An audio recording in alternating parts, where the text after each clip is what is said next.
In this very serious period, I took the decision to speak to Parliament in Congress, both houses of Parliament in Congress, to mark our national unity in the face of this abominable act and to respond with cold determination to the ignoble act, the horrible act which targeted our country last Friday.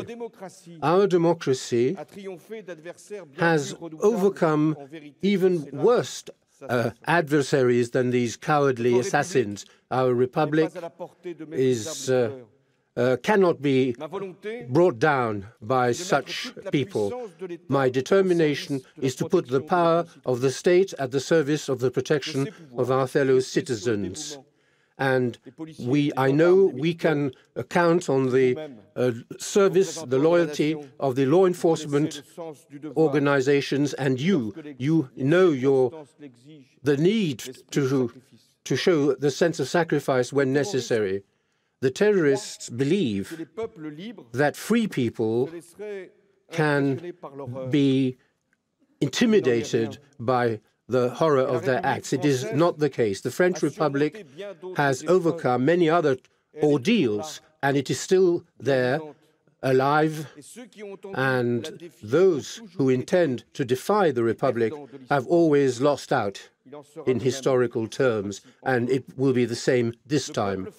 The French people are ardent, valiant people, courageous people. They do not give up. They do not resign themselves. They stand up and resist whenever a child of the country has been attacked. By deliberately attacking innocents, they have shown how cowardly they are, shooting at people who were unarmed. So we're not committed in a war between civilizations. These assassins don't represent a civilization. We're at war against jihadist terrorism, which threatens the whole of the world, and not only France. In this war, which began several years ago, we are fully aware of the fact that it will take time and it will require patience, and because of the tough challenge ahead of us. The enemy uses the most vile methods to kill, but they cannot get away with it. And I will be even more specific.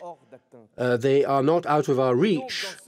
So in this very difficult period, in these very difficult times for our fellow citizens who have felt the horror, they must stay calm. They must keep calm. And once again, I call on all our fellow countrymen, all our compatriots, to show the virtues that we are proud of: perseverance, unity, lucidity, and dignity. Today, our country is mourning. We are thinking of those innocent people who died in the streets of Paris and in the suburbs. We're thinking of their families who are suffering the most inconsolable pain, and we're thinking of the hundreds of young people and young boys and girls, young men and women who were injured and traumatized by this terrible attack. Some of them, at this very moment, are still fighting for survival. They're still fighting for their lives. I would like to pay tribute to the emergency services who have mobilized all their resources since Friday. Our health system was up to this challenge, and once again, our health system showed that it can fulfill its missions. I would also like to pay tribute to the law enforcement organizations who are fully committed to ensuring the security of French citizens. Once again, they have shown courage. These police officers who, when they had to attack the Bataclan theater to free the hostages, they faced the hostages would have died if the police had not intervened. They showed once again their determination and that they were capable of surpassing themselves. France, the whole of France, was the target of terrorists. France loves life, sport, culture. France, in all its diversity, in religious diversity, the France that the assassins wanted to kill were the young people of France in all their diversity. And most of those who died were under 30. Mathias, Cantia, Nick, Jamel, Valentin, and the others. What was the crime that they had committed? Their crime was being alive, simply being alive. And the terrorists were aiming at a France that is open to the world.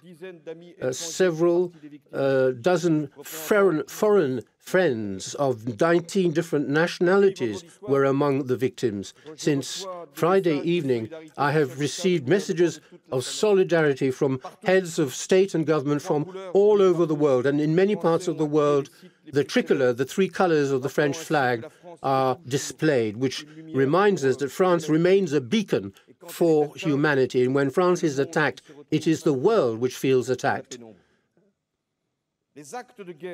Acts of war, the acts of war committed on Friday, were decided on and planned in Syria.